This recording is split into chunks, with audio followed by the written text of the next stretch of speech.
Hello, my name is Paula, and I'm here just to spend a few minutes to talk to you about some experience that I've had working in senior living communities. Let's talk about the social model of care versus the medical model of care.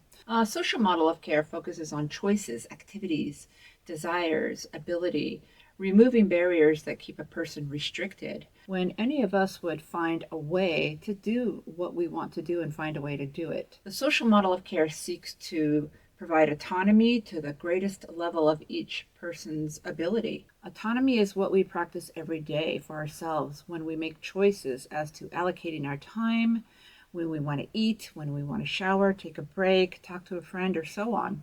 The social model argues that disability is primarily caused by societal attitudes that cause barriers such as discriminatory practices.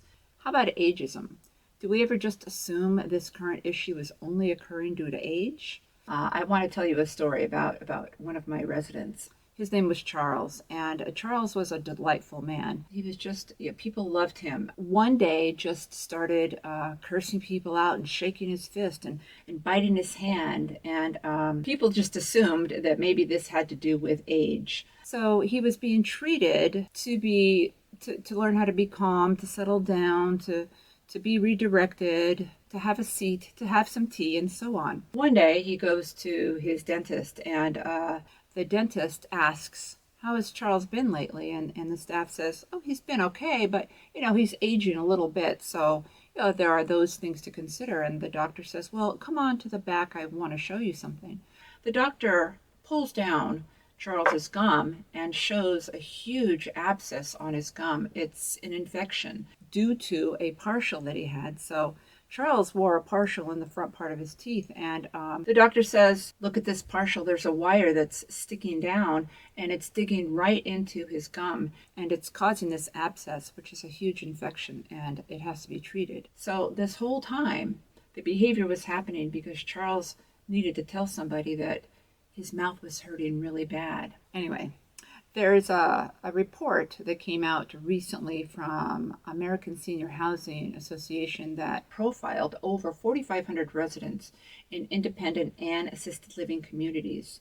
They found that when seniors are feeling happy and satisfied with their community, it is linked to that feeling of being at home. And let's talk now about the medical model of care. The medical model of care focuses on the individual's impairment, viewing it as a deficit or a pathology that needs to be treated. A person needs to be fixed, or moreover, needs to be cured. And in a medical model of care, the person is a patient. By the way, I don't think the word patient belongs in senior care communities. Hospitals have patients. Homes have residents or individuals. I might have a professional come to my home to provide a service for me, but I am an individual in my home.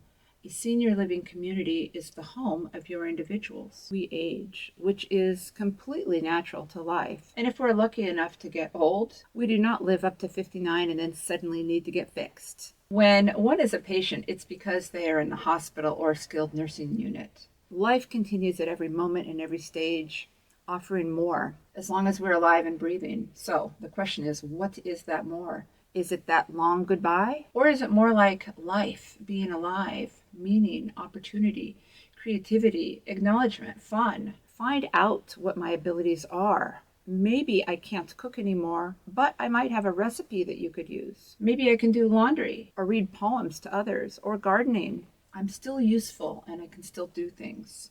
In senior living, with some residents being bedridden, needing to be fed, showered, or transferred, it might be too easy to become overly focused on physical aspects of illness, neglecting psychological, social, and spiritual factors. Depending on how we respond to these aspects depends greatly on whether the person has a happy feeling of well-being or a feeling of unease and distress.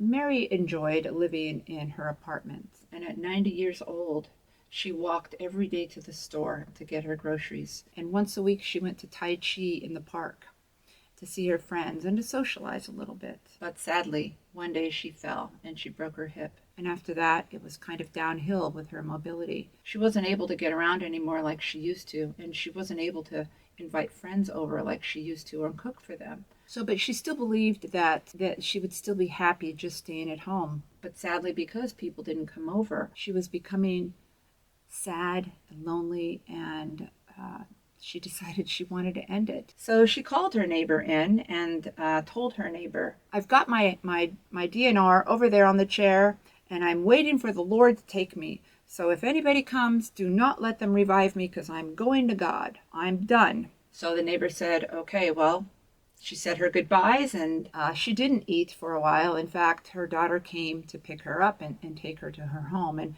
when the daughter brought her to her home, she hired somebody to care for her and be with her, make her food. But Mary said she wasn't going to eat. So instead of just trying to get her to eat, the caregiver just started talking to her.